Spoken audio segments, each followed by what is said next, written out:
Kat. And I'm Gabe. And we're the Ghouls Next Door. Oh, that was good. Yeah, we're beautiful. It was on singing. point. Yeah. Yeah, welcome. We've done this before. It's to crazy. our podcast lair. Yeah. So this is our representation series. I like how you just say like you're like really like authoritatively telling people. You're just like, this is our representation You signed series. up for this, listener. Yeah.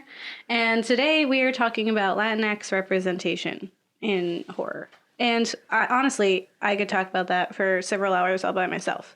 But I feel like you guys get that enough. Anytime there's a woman, a woman-themed conversation. So. Yeah, Gabe has lots of words. Yeah. But to help with that, we brought a guest. We brought other words. So welcome our first ever return guest. I know. You are the only return guest that has ever been. Yeah. Ooh, cool. Sergio Galeano. Welcome. Hi. Welcome back to the lair. I feel, well, I mean, this is the new lair. I wasn't here last time we recorded. I love the space. So what you guys are doing? Sergio, you've never left. Yeah. You've always been here. You're not allowed to leave. So we're talking about Latinx representation. So why don't you tell our listeners why it's cool that we invited you? I'm Latinx. All right, yeah, check. I feel a personal attachment to the material we're going to discuss tonight, and yeah, I mean, I like hearing my own voice. Yes, because you also have a radio show. You can plug it. I'll allow it. Yeah. It's a live update. It comes out on WPPM 106.5 FM. It's going to be kind of a monthly show about music news. So if you're interested in that, you can listen to me there. Yeah, and that's important because the first episode that we have Sergio on is our horror music scores. So it was about films and what their scores do for them. And we talked Suspiria, which is fun. Yeah, real fun, actually. Crazy score. You go back and listen to that episode. That was a keeper. Yeah. For context, I'm making this face because it's like the first time I've ever heard your like radio voice. And I was like, whoa, that's different than his regular voice. And it really just was like, I was like, what is happening? I feel like I'm next to a radio person. Well, thank you. But it was oh my God, it's weird. But it's good. I'm normal and calm. I'm good. Yeah. So, so one thing I wanted to point out to start before we even jump in, because we're going to do our facts section, is that when we use the term Latinx, I'm sure people are like, what is that? What do you mean? So specifically, it refers to people whose origin or ancestry is in Latin America and excludes Spain specifically, right? Because most people are like, you're Spanish. And it's like, no, that's a language, or where a person is from if they're from Spain. Mm-hmm. Yeah, people from Latino America, you could say. Yeah, and it's essentially like, this is what separates Hispanic or Spanish people, because the word Hispanic refers to people of Spanish-speaking descent, but that doesn't count for things like Brazil, who don't. So it's just like, that doesn't count. But essentially Latinx will cover anyone from Latin backgrounds. So that's Puerto Ricans like myself, Colombians like Sergio, Dominicans, Mexicans, and a whole lot of others who are not Spanish. So I just want to start with that. Like, we're not going to be talking about Spanish people because that's different. We're covering us like Caribbean type people. Yeah, south of the border. Yeah. Yeah, so if that's news to you, now you know. Yes, yeah. And it's in Latinx is so that it can be gender neutral, because the Spanish language does tend to be gendered a lot of the time. So this is a good way to include everyone, not just like, we're not Latino or Latina or Latinx. So yeah. So stay tuned. We're going to talk about more on that and why it's important that we are on screen. Dope. Yeah, facts. We tell you facts. All the facts. Your facts. Still facts. About that spooky stuff. Yeah, spooky stuff. So we're talking Latinx representation.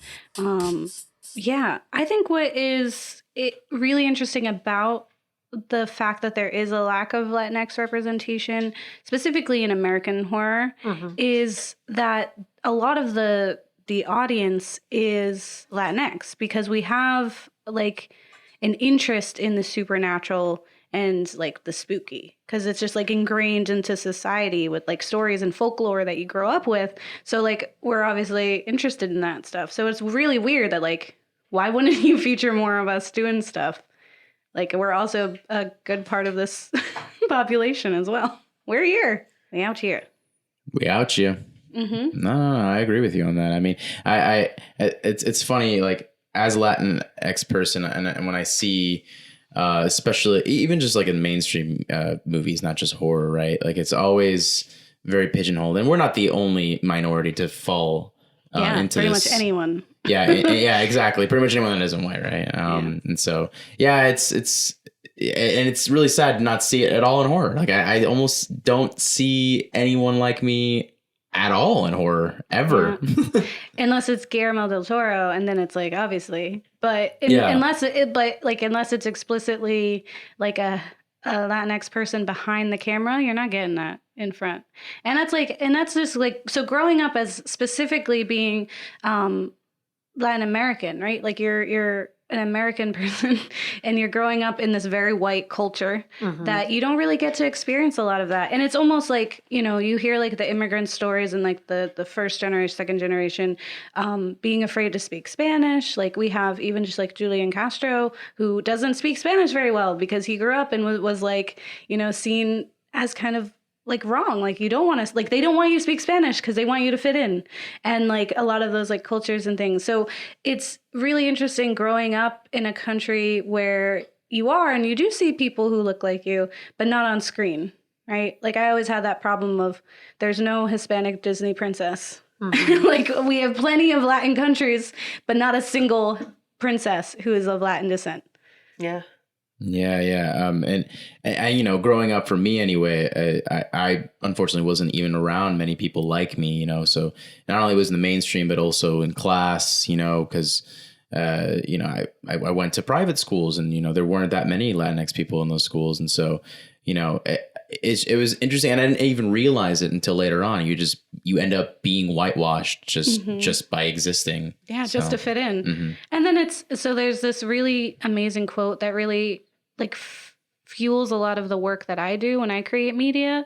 And it's by Juno Diaz, where essentially he says like, I'm going to like butcher this because I don't have the exact quote, but it's essentially like, he says, you know, vampires, there's that whole thing where they can't see their reflection. And it's essentially like, if you can't see yourself, like that's what defined that monster. So if we're not seeing ourselves on screen, are we also monsters? Like, is something wrong with us that we aren't being seen on screen? Yeah, it's heavy. And it was, and it's something that I saw somewhere just offhandedly and was like, wow, no, you're totally right. Like that we do got to see ourselves. Like if we're not seeing ourselves, like where are we? Who are we? And like we've touched on this when we talked about like, you know, Black women or sex workers, is this idea of like, if you're being represented a certain way as well, that's also harmful, because if that's the only like understanding of your culture that someone else is getting because they don't encounter like Latin American people, then like everyone's going to think that that's what you are. Like we are just the cholos, right? We're just like the sassy Latina friends. Right. We speak a certain way. We act a certain way. We like specific things. I mean, a lot of stereotypes probably just come directly from these specific kinds of representation that show up in the media. And yeah, it's just kind of not fair, right? Because you end up meeting people later on in life. Like when I moved away from Florida, where I grew up, and I came up north, everybody just thought I was a certain way, and I was not that way at all, you know. So it's like, oh, sorry to disappoint, but I am I'm just me. And you don't fit that like stereotype of a culture, and it's kind of sad because it's like, why do these exist? Or even like the fact that we have like Latinx covers a lot of different like areas, right? So Puerto Ricans are very different from Dominicans and from Colombians and like Venezuelans. Like they're all different, right? But like if someone sees the one, I can't tell you how many times people have been like, "Are you Mexican?" I'm like, I don't think I look Mexican, but of course you wouldn't know that if you've only seen like one Hispanic person. Like, and you were just like, oh, then they all are from Mexico, I guess. But yeah, so that's why it's super important to have Latinx stories and telling them on screen. But there's also, like I was saying, this very rich history of folklore, right? So like, so Edward Pagan, who runs LatinHorror.com, which is a website for Latinx horror files, has said essentially why Latinx people are interested in the genre is that traditionally we have always loved ghost stories and the macabre and gothic tales. They're just sewn into the fabric of who we are as a people. So essentially Latinx people grow up hearing scary stories featuring like the El Cucuy, the El Chupacabra, which we talked about, and who we're going to talk about more in depth today is La Llorona. El Cucuy. I haven't heard that name since I was a child. Bring it back. Yeah, it's as for anyone who's unfamiliar, it's essentially like the boogeyman, right? It's like, this is what's going to get you if you're bad. Yeah. It's not. Yeah, and things like that, they're pervasive, right? They don't just exist in Mexico, Dominican Republic, all around Middle America. Cucuy was something that my uncles on my father's side from the DR, like they would say, you know, si tú no te, you know, if you don't behave yourself, te va a llevar, el cucuy te va a llevar, you know, they're gonna get you. Mm-hmm. So yeah, it's just a funny thing.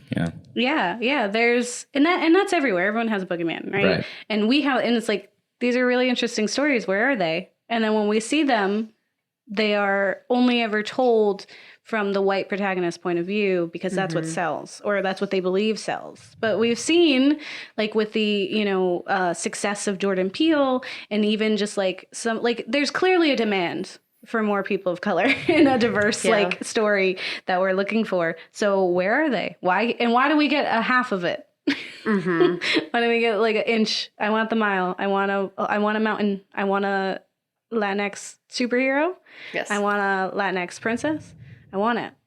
You know, I want it too. And it's interesting because it's like, I always feel as though somehow, for some reason, Hollywood just doesn't know how to sell it, you know, and they don't know how to, especially, and it's even harder in a horror context, you know, when you get into specific genres about it, because then every third line, every other character makes some sort of reference to the stereotype, even if it's like to hang a lantern on it, you know what I mean? As opposed to like actually, you know, play into the stereotype, but more so like say, oh, I bet everybody says this or whatever, you know, and it seems as though it's like, even when they try, they never quite get there. And part of me says like, I don't even want the full on ensemble cast of Latino American people.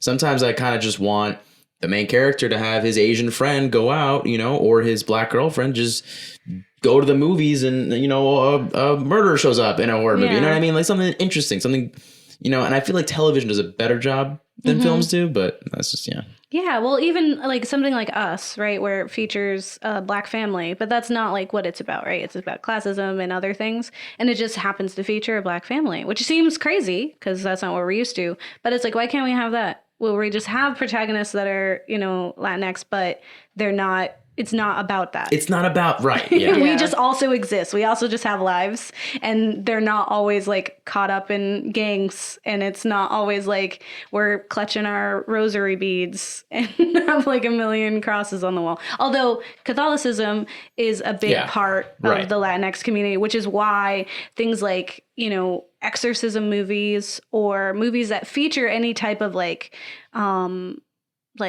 brujas, like, right, like witchcraft and all kinds of that, like if that's there, they're in it, they're in the audience, right. Because they believe that, like there's a very full and complete understanding and belief in this battle between good and evil, so we can watch it on screen because we're like, yeah, of course. The one thing I would forgive is every Latino American person has an abuela, you know what I mean? So I'd be okay with an abuela showing up, but after that it's like, come on. She always knows what's going on. Apparently I found according to this blog on the LA Times, that 54% of the attendees to the last exorcism were Latinx. Because it's just like 50, that's crazy. That's half of who watched that were Latinx. And it wasn't for us. It just happened to be, you know, featuring exorcisms, which is like, also the last exorcism is a really great film. Yeah, that was crazy. I would... there's some tropes and things that we see on screen. What, Sergio, do you think are some of the tropes that you're familiar with seeing Latinx people play? Oh, I mean, take a page from Marvel, right? You got the guy who speaks really fast, doesn't really know what's going on, kind of confused about everything, obsessed with, whatever his wife is telling him, obsessed with, constantly repeating things about, what his mom tells him about, which honestly, most Latinx men have interesting relationships with mothers anyway. But, it's very much a you'll end up finding the person dressing a specific way as well, with a specific kind of accent and a specific jargon that is normally just associated with Mexicans as opposed to, Latinx people overall. And, maybe that person could be Mexican, but it's never really overtly, explicitly said, so people are just assuming that person's Mexican, which is kind of worse. Added significantly to the problem. Well, it's kind of like when you have if you have a film and you're like, oh, finally, if it's a Japanese lead, right? But it's like, oh, finally there's representation, but then the character's supposed to be Chinese or Korean, and you're like, not all of them are the same. What are you doing? That happens a lot with even just thinking Selena, right, with Jennifer Lopez. She is not Mexican. She's Puerto Rican, and she played Selena. So it's we also don't get cast properly as well. So there's a lack of representation or misrepresentation there. And there's also, I would say, because of it, oftentimes having a character where English is their second language, that there's also this interpretation that they're not smart. Because they are delayed in their unable to communicate. But it's these people could be doctors. What are you talking? Why is everyone slow? We're not all slow. What do you mean? And it's always the goof, the one who's aloof, the one who's the fun, snarky guy who's I'm just razzing you, that kind of character. Or they even have a short temper. I see that a lot. Latinos that are spicy. Yeah, if you get any Latinx woman on screen, she's definitely spicy. She's definitely got an attitude. She's usually promiscuous, right? We also have the problem with exoticism and being a commodity of oh, that's a hot Latin woman, right? And it's we have women who are asexual. We have women who aren't like that. What are you talking about? But it's always she'll corrupt you in some way. She's also stemmed to that. Yeah, and I think if it goes back to who's writing the scripts, who's directing it, is it a white person? Then that kind of leads it in the misrepresentation direction. And as you were saying, you see that a lot in Asian films too, because or not Asian films, but films about Asian things written by people who aren't Asian, just being oh yeah, you're Chinese. That's what that is. And it's no, we did good. No, and it's just not recognizing that there's different varieties of a culture. Because if you have Asian people, you have East Asian, South Asian. And same thing with Latinx. You have different countries within there that fill all different realms, and then a white person goes to the movies and is Mexican. Yeah. And it's not. It doesn't. No. It's not. Yeah. I would even say, so I think one of the glaring reasons, in my opinion, that we don't see a lot of Latinx representation is that we would fill a lot of the same roles that the Black character would play. Right? We're the friends who ask if you're okay. We're the big bad guy who gets killed by the bigger bad guy, right? So if there's already a Black person written into that script, we don't serve a purpose and we don't need to be there. They can't have two. Right, yeah, exactly. It's one or the other, or the second choice even. Yeah, we're just kind of added in as background. And then as soon as you're cast, now it becomes now we gotta make this about commentary about being Latinx. Now we gotta throw it in there. It's you could have just wrote me in as a character. And you were saying, Kat, kind of on that idea of it's not only our representation on screen, but also behind the camera, right? Because that greatly impacts. And I would say we have a stronger presence behind the camera than in front of it. I can't really think of any actors that are Latinx in horror films.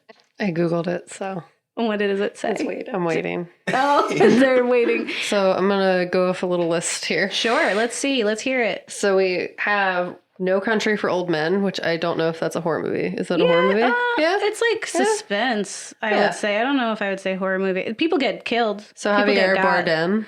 People Oh, do get Javier. Yeah, that makes sense. I was going to say Penelope Cruz. Penelope Penelope Cruz Cruz and has been Gothica. in stuff. Eva Mendes and Children of the Corn 5, Fields of Terror. That I doesn't did not count. know there was I a didn't know 5. that existed. It doesn't count. The Texas Chainsaw Massacre, The Beginning, Jordana Brewster. Jordana Brewster. I'm sorry. Is she Latina? No, that's good. Yeah, she's Really? from Fast and Furious.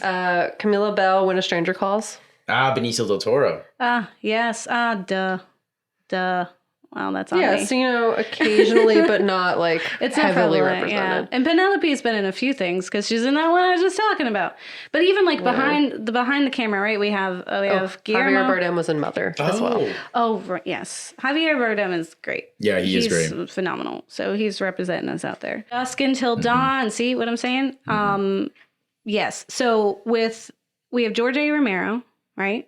He's one of the fathers of horror, really. Specifically with all the zombie movies. He did it. He doesn't cast us as much, but he's out there. He's doing it, right? Or he was doing it. RP.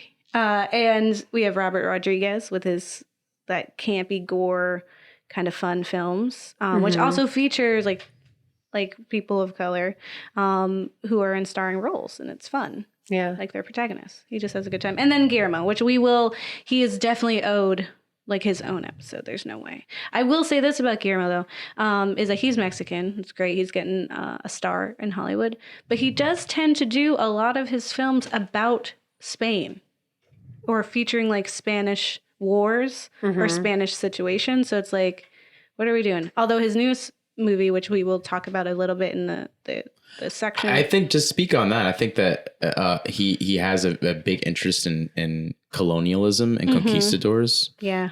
Which does translate into Latin American culture, especially Mexican culture, I think.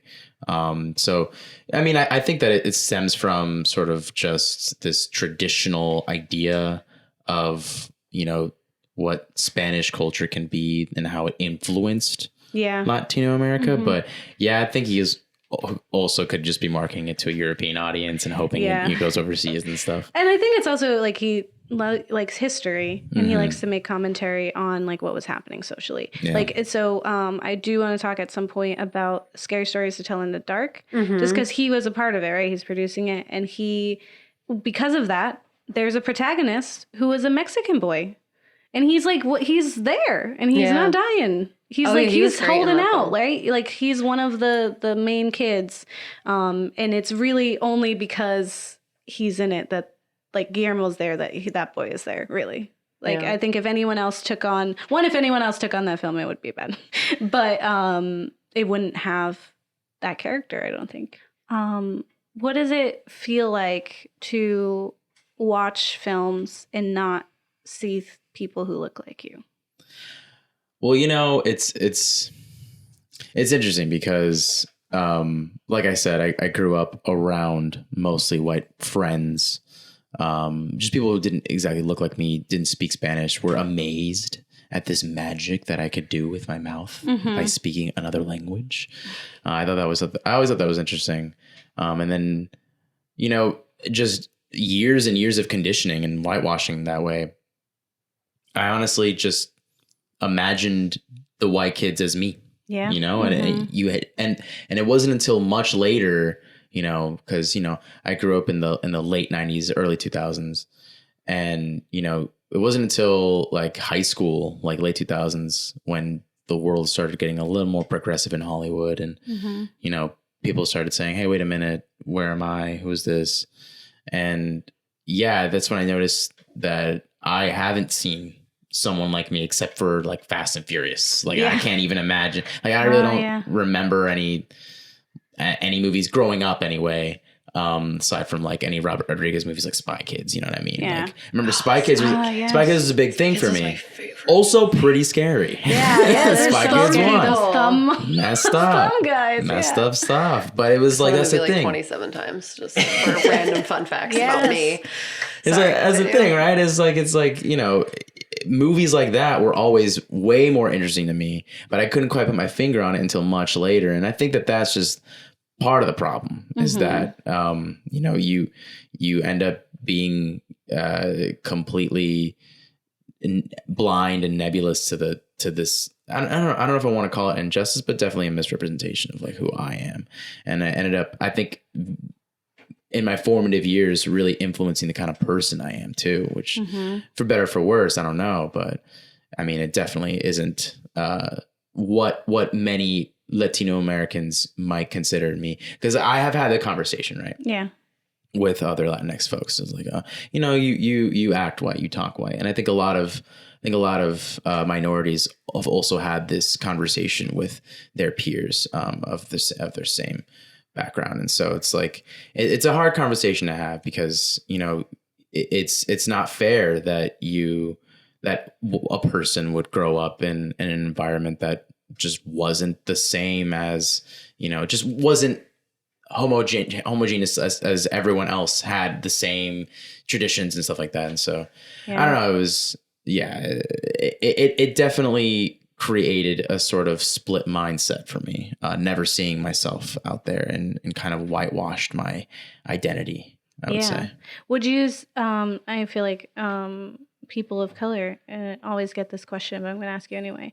Was there ever, like, do you possibly remember like one of the first times where you were like, wait a second, am I different from what everyone else is? Like, was there ever a time where maybe someone said something and you were like, oh, that's not, I am different? Well, it's interesting. I remember, I guess that's the thing, right? Is like, there was always that like, oh, say something in Spanish. You know what I mean? It was always that. And so I always knew I was different. And I'm not sure that it was necessarily a desire for me to want to be like them, or like my white friends. But I don't know.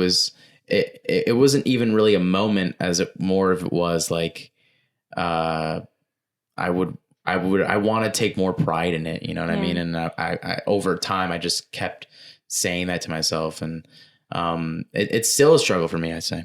Yeah, I would say there was not like a single time, but I did always know that I was different because I'm mixed, right? So, and I grew up with my mother, who is the white side of my family. And so I grew up always being surrounded by like my white family. Like my mom's blonde with blue eyes and like my like cousins are that. And I always grew up being a little different. And so even when my mother tried very, very hard, because she can speak Spanish fluently, she lived in Puerto Rico for many years, tried to teach me Spanish, I just wouldn't learn because I knew that just made me more different. Like that solidified that I am a different than everyone else. And so there was just no way I was going to do that. And I regret that a lot now. Like, and I wish like, you know, someone had taken me to the side and been like, it's okay that you're different. But I didn't have one of those people because it was still different people telling me that I was different kind of thing. And so now in like, you know, my modern life, you know, looking at those things and just being like, how can I like essentially, you know, like take back my heritage and then like, you know, own it. And kind of coming to that thing of like battling what I call like the imposter syndrome, where I feel like I don't even always like deserve to be angry about Latinx representation sometimes, because I'm like, who am I to say I haven't been doing this my whole life? But a part of that is because I wasn't seeing it, right? So it wasn't seen as a positive thing. It was because it wasn't there, it was negative. It wasn't other.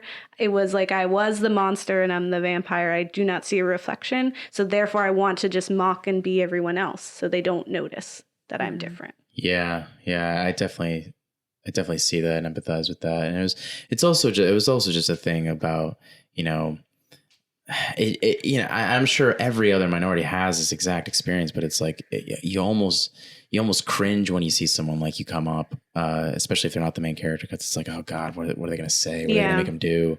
Like, you know, what is it going to be now? How soon are they going to get killed off? You know what I mean? It's like, and then on top of that, you know, you get this sense of like, you know,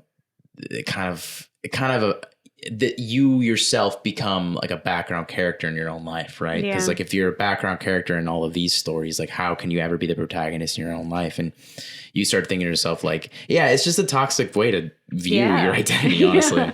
Yeah, it's just the sidekick. Like I always saw myself as the sassy sidekick in my own life. Like I was like, oh, clearly, like my white best friend is the protagonist of the story, and I'm the one who says the snarky things, and I'm the one who gets us in trouble. And that's still kind of how things end up being, especially with me and Kat. You are the protagonist of this podcast. There is no world where I am the lead. I have been silent for 10 whole minutes. You are the protagonist of this podcast. This episode is mine. Yeah. No, like you are the protagonist. Don't stress that within the podcast. No. Yeah. Well, I just like there's always like this identity that you feel where you're like, I'm just like I'm here for comedic relief. I'm here to just do that, right? And it takes a lot of like unlearning and like taking back your identity. And if we had things on screen, which I think when we talk about scary stories to tell in the dark, seeing that boy was really awesome. I loved it. Thank you, Guillermo. Films. Yeah, films. Yeah, films. We watched some films. Now let's talk about those films. And all that spooky stuff. And all that spooky stuff.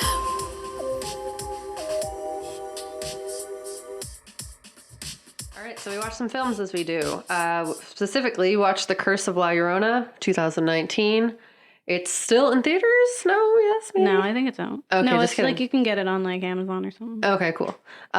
So ignoring the eerie warning of a troubled mother suspected of child endangerment, a social worker and her own small kids are soon drawn into a frightening supernatural realm.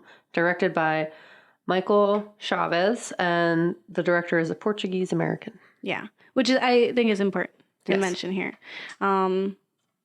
Which, I mean, it's cool, but yeah, it's important to know that he did, he did direct it, right? Portuguese American, he's in there. So essentially, it's the story of La Llorona, which is about a woman who is spurned by her lover, either because they've cheated on her, they've left her, they hurt her in some way, which is a general story we get, like we talked about even in our Japanese episode, right? And then out of her angst and her anguish, she drowns her children and then dies essentially from the guilt of doing that, and then is cursed to roam forever, finding other kids to drown because she's just stuck on that loop. As you do. You drown one kid, you just gotta keep going. No, don't do that. No one drown any babies. Please. So what is interesting is that it starts out where La Llorona traditionally is going after a Latinx family, a single mom who with two little Latinx boys, right? Yeah. And then this white woman who is the social worker takes her kids away. Classic story. And then they end up dying because of La Llorona. Spoilers. Yeah. And then the story is about this white family. The kids are half Hispanic, but they literally killed off screen before the movie started the Hispanic side of the family. The father was Latinx. Weird choice. Yeah, why not? Why couldn't he be white and she was Latinx, and then we just watched that family? Why did she have to be white? I mean, she didn't have to be white at all. Because they cast that actress, I think. Isn't that what it was ultimately? They wanted a name. They probably did it because it's safer. Because you can ensure that audiences are going to go watch this white woman. Yeah. They can relate to this white woman. Quote. I have a real good quote. Are you ready for the quote? Yes. It's from dreadcentral.com, and I was just like, wow. So the movie tries so much to appeal to the non-Latino audience who isn't familiar with the legend that they took away everything that grounded the story of Mexican culture. So they were just like, all right, white people are going to come see this. We got to make it relevant for them. Exactly. And then ruined it. I mean, I can understand how, like, there's this title, the movie with the title La Llorona, it's literally in Spanish, right? It's a folktale that isn't well known in this country. How are we going to get people who don't know anything about La Llorona to come out to this? How are we going to get them to even relate to the characters and relate to the story that's happening? You got to cast a white person. So I can see why they would have chosen to make her white. That's fine. And I don't think that's and I don't think it's actually a problem that the main character is white.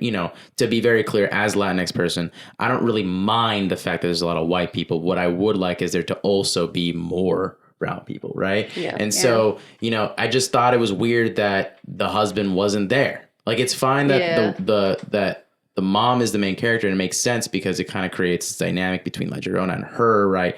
This like good mom versus bad mom, right? I guess you can see it that way.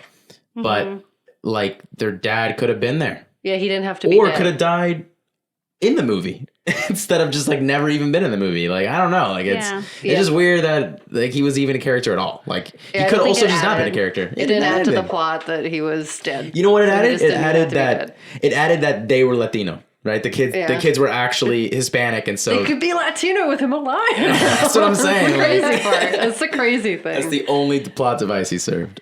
Yeah, there's I think one of the glaring issues isn't just that we have this protagonist who's white. Again, like you said, that's fine, right? But it's that all the supporting casts are Latinx and that they are viewed in a terrible light. No one is just like, right? Like, why couldn't we have a Latinx as the police officer? Right? Like, we had to cast this black man to be the police officer, which is fine, but it's like, why couldn't we? Right? Or why does the villain essentially have to be both La Llorona and this mother who lost her kids? So now, not only do we have this spooky Hispanic woman, but we also have one who's real, who's also evil, and she's like treated as being insane. And then off of that, the next other like Latinx person is essentially like a bruja. Like, he's just out there doing spells. There's also the priest. Yeah, exactly. Like from Annabelle. Yes, the priest, because this is a part of the Annabelle, like The Conjuring and all of them in Lorraine series. Yeah. Well, one thing it says also in this article is that it wasn't so much that, it was a white actress, is that they just made the story very vanilla, that like the story of La Llorona, no pun intended, the story of La Llorona was like more meaningful, and they just very much made it like a blanket ghost story to take away some of the actual like meaning and scariness of it. Like, they didn't actually make the first scene have any indication that they were in Mexico, and like all the other stuff is what it goes on to say. But is that they just made it more vanilla just to like appeal to a mainstream audience instead of like being respectful of the story. Yeah. The same article goes on to state that the movie had so much potential that it could have brought all that the Latinx audience that loves horror films if we were front and center, because then it would be our story. But essentially a desire to appeal to those not aware of the folktale above all else ends up taking all Latino flavor out of the film. So it's just like, because they had to water it down, because they had to start from zero and just be like, hey, people who don't know what La Llorona is, we have to tell you about it. And so we are wasting time doing that without actually having like the fear of existing. Like, so kind of like when we talked about in foreign horror, when you tell the story of The Ring in Japan, then it's a different story, right? Like they already know that story. So they believe it. We don't have to have all of that backlog. We can just be suspended into the disbelief. Whereas here in America, when it was brought over, there's so much explanation. There's a whole backstory that did not exist in the original, to the degree that it did, because it had to fill in the gaps for an American audience who they expect would be primarily white to believe and understand and not feel left out. Yeah, and they didn't really do a good job telling the story though either. Mm-hmm. Like, it was just very generic, and like they said, La Llorona, there you go, you know it now. There's a necklace, the child's being drowned, but that was it. They didn't really go into further detail. Well, you know what, I actually kind of like that, because here's the thing, right, is like, for growing up, La Llorona was a very, very basic story. My mom wouldn't always tell me, but when I was very, very young, my mother and my other aunts and uncles would say, if you don't behave, just like a cucuy, if you don't behave, La Llorona te va a llevar. She's gonna come and get you. She wouldn't say she would drown me. I later learned that she drowns her victims, which is horrifying, and horrifying for my mother to imply. Come drown you. I'm like, whoa. You're gonna get That's a Brush lot. your teeth, or it's just But like, you know, back then it was like La Llorona was my boogeyman, more so than the Kukui. Yeah. And so, you know, I kind of liked that there wasn't much exposition. That first scene, I wish, yeah, I mean, it would have been cool to see more, definitely, because I would have loved to have seen because the story goes that her husband cheated on her, right? So I would have loved to see like her relationship with her husband. I would have loved to see like why she's just a little off, and like why she would drown her children, and why she was crying. Why is she La Llorona? Why is she crying so much? I wanted to see those tears. You know, I didn't even believe a lot of the sound effects of the crying either. Kind of felt like off. It didn't really match the action of the person playing La Llorona, the way she was crying, and I thought that was weird and off-putting, and it felt, you know, like it was a weird juxtaposition. So yeah, it kind of, the crying in her being in like the corner reminded me of Left 4 Dead. When they have like the crying, so it's like, woo, yeah, it did. And then she like comes and attacks you. Yeah, every single time I was like, oh, here we go. It just felt like this. It just felt like a dubbed sound. Yeah, like it wasn't like she was crying. And you know, it would have been way cooler to like actually cast somebody and see her drown her kids and just like devastated, crying. And I think that if the she just seemed kind of like a little upset, like she like broke something. Yeah, if the direction was like, you just gave us some more emphasis as to like how twisted this person is, I probably would have cared more about the monster, La Llorona, you know? Yeah, I will say I enjoyed that we didn't have that cliche scene where they run to the library to look up what the story is. And or that they made La Llorona like modern. Really happy and there was like it. a modern woman. Yeah, newspaper articles from 60 years prior. La Llorona question mark, but with the question mark upside down and then upside too. Yeah, like, but I imagine it being like one of those modern, like it was just like a Victorian Latin housewife who drowned her kids somehow, and then they're like, "Oh, what's this? Remember the Alamo? This was it. Yeah, this was the Alamo, guys. Like, where even were we? Like, it was good that didn't happen. Yeah, I'm real happy. Yeah. I was very. But I get what you're saying. With sort of like humanizes the villain of the story. That would have been cool because that's ultimately what it was. It was a human person. Bad stuff happened. Murder happened because of bad stuff happening, and then ghost. Yeah. So like they were a person at one point, and that would have been cool to see. That's what I was expecting to happen, and it never did. No. But well, like kind of did, but it wasn't satisfying. Right. No, every Latinx person in this film was a tool. They were some implement for this protagonist to just defeat her for whatever reason. Yeah. And it was sad because you had an opportunity. Like you could give any of these like characters bigger backstory or motive or reason to be. Like I do not believe that Latinx woman would have wanted her, like would want another woman to suffer. Like, why was she so vindictive of someone who had always taken care of her? Because this was her social worker who had always been looking out for her. I didn't believe it. I don't believe that narrative. Yeah, they tried to like make appreciate. Yeah, that like because she took the kids away, that's and like she blamed her. But yeah, I agree. Yeah, but it's like the implication is just like that. What we are evil, right? Because they're like, even like the guy who was like into witchcraft, like he wasn't a hero really. Like there was parts of him, but he was just like honestly just there to help her. She did it. Like the fact that she got, so at the end, there's like this scene where the daughter's gonna get drowned in the pool, and she like the mom jumps in and fights La Llorona and gets her necklace. And when I saw that, it was just like, so what are you saying? That this woman loves her kids more than any other 400 years of mothers did not love their kids enough to fight back this? Like, you're going to tell me a Latinx woman did not fight back a La Llorona? Like, you're going to cast us as being sassy and having, like, switchblades in our shoes, but we don't fight La Llorona? I don't think so. Like, now it's coming out. It's a white savior trope. I mean... Yes. Yeah. It really sucks. And, like, what? Did she stabbed La Llorona with a cross at the end? I guess, to be fair, the MacGuffin was that the cross was from the ashes of the tree or whatever in Mexico. We found the one man in whatever Colorado. It was Los Angeles. He had the cross. They just got real lucky that she happened to be in the same place. I mean, it's very clear that this isn't canon because that was in the 80s and La Llorona's still around, so. Yeah, she's still here. Yeah, well, it just took this one lady who loves her kids way more than any person of color and killed her, and that's it. It's all done. Ages and ages, centuries of being afraid of this woman who's been so scorned is now done. We did it. Thanks. Really easy. Yeah. It's too easy. Yeah. But I think what we are missing is that there are some decent things about this film. Yeah, no, the good stuff. cinematography It was good was decent. in that way. Yeah, great shots. Mm-hmm. So there's a lot of long shots.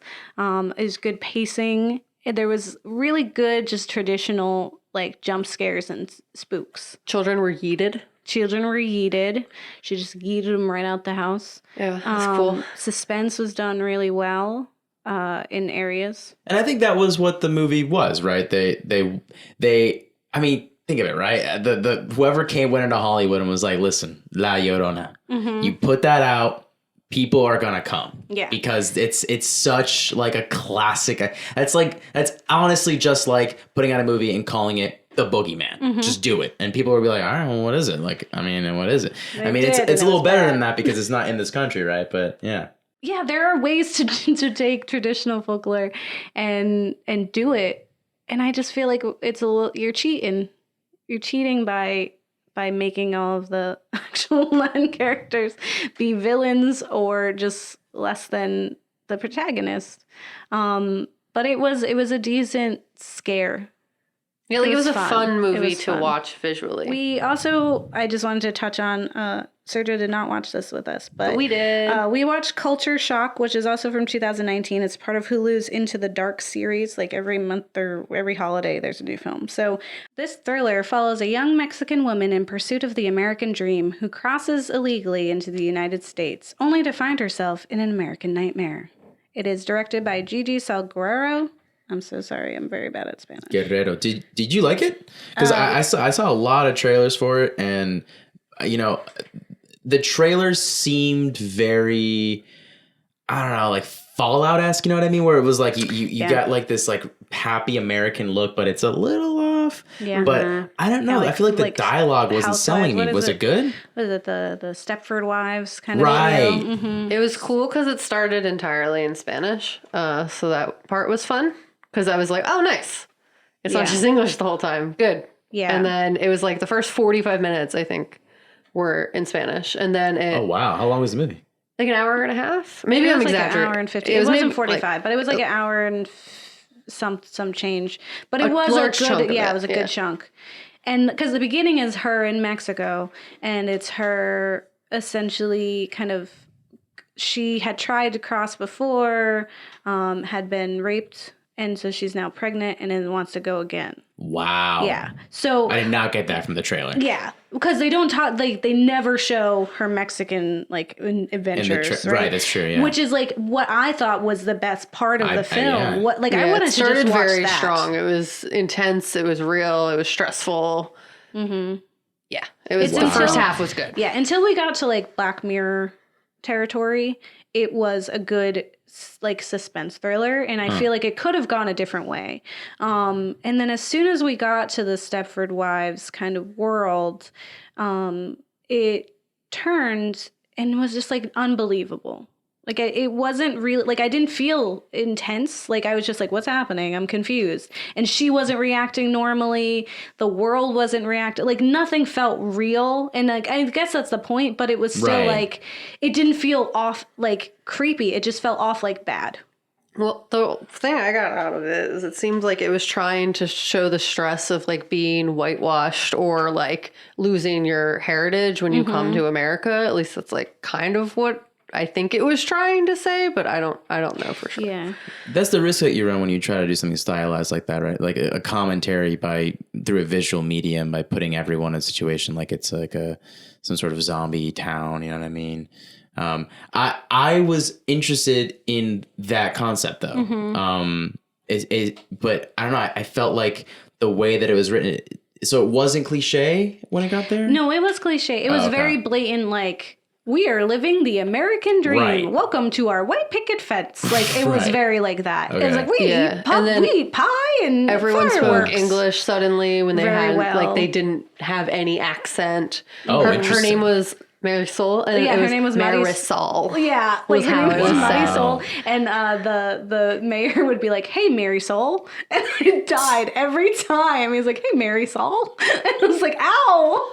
Was it a good message though? Like, did it? I think what she was trying to do was really good, and there was parts of it that really, really resonated. So, like, again, the whole part, there's this really great scene in the beginning where there's a bunch of women who are gonna essentially try to cross the border, and her mom is like this, like, she's like taking care of the kids, and so she goes around and she's like, everyone raise your hand if you are not pregnant, and there's like maybe 7 women who are there, and 2 of them raise their hand because of the conditions of this world. That's why they want to leave, right? And then she tells the 2 girls who aren't pregnant that they need to take a contraceptive so that if they go and something happens, they do not get pregnant.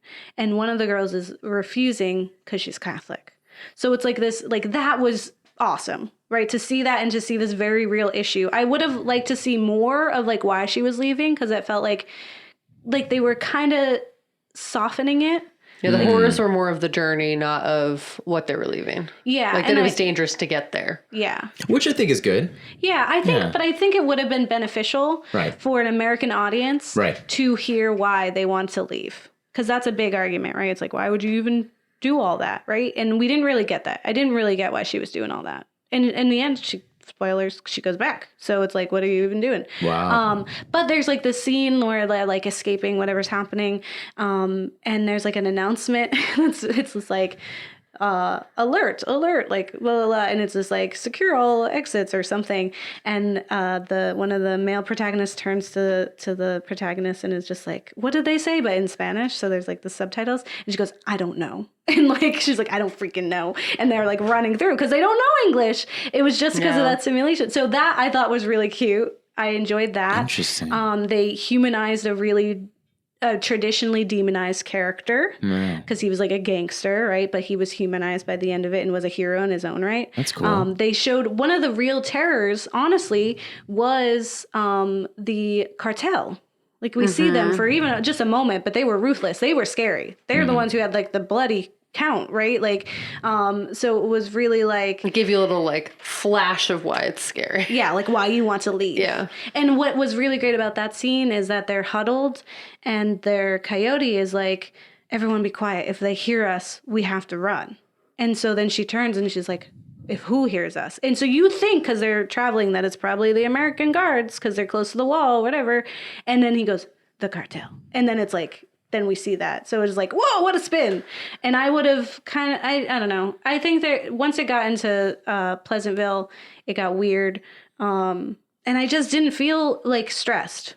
I was just like, what's happening? I just felt It was foggy. confusing. Yeah. Yeah. And I was like, when are we going to get to the scary? Like, even when people were acting weird, even when they Like, it all was stopped and eerie, like but, looked. like, But it yeah. felt like you were just doing textbook things. It didn't feel revolutionary. But every other part when they were actually being like Mexican was awesome. And I was like, I want just that. Just cut out that middle part. I don't care.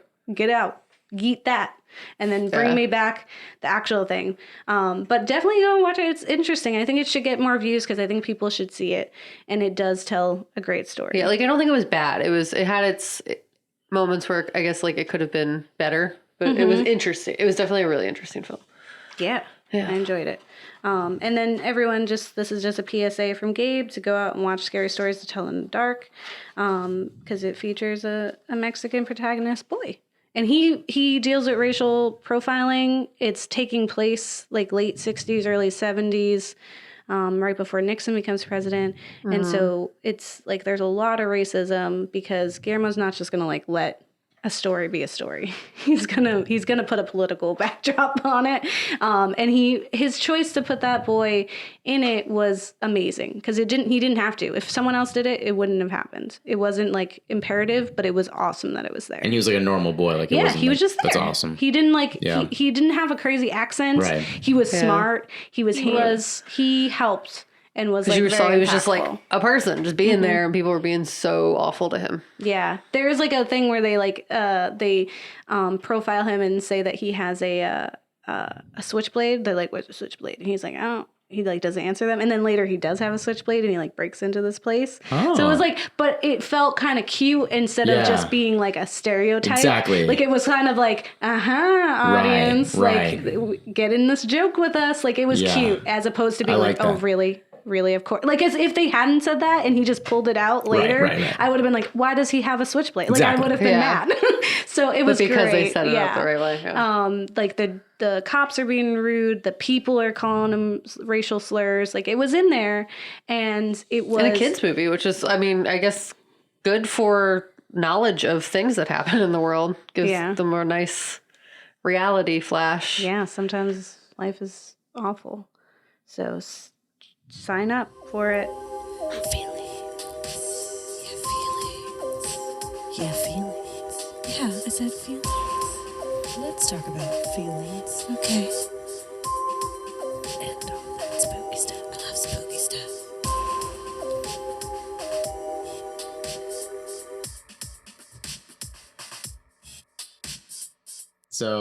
So I guess for me anyway, for this first movie. explain what it is to people. What it is? So if you like it, it's... So if we liked it, La Llorona nos llevó. Because she took us, she grabbed us, she drowned us. Yeah. That's if we liked it. We liked it. That's good. That's a positive. If we didn't like it, no nos llevó. We lived. No nos llevó. We got away. Nice. No one asked to be alive, so I back this plan he this has. seems pretty solid to what our literature usually is here. Yeah. So for the topic of Latinx representation in horror, I would say what it is currently. What is your feelings? Okay. As far as representation is concerned, no me llevo.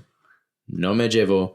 I definitely feel like Linda Cardinelli came at her with a cross, and it just felt super white savory. Yeah, I didn't like how the direction of the shaman he came in. They gave him weird lines. They made him like this bizarre, campy. Like we didn't know what he wanted to be. He didn't know what he wanted to be. Not the antagonist, not the hero. The kids at the beginning were, I don't know. It just felt weird. And the kids' moms, the Latinx mom, like completely unfounded her anger, her vitriol, her behavior. No me llevo. No me llevo. Same. I think we could do better.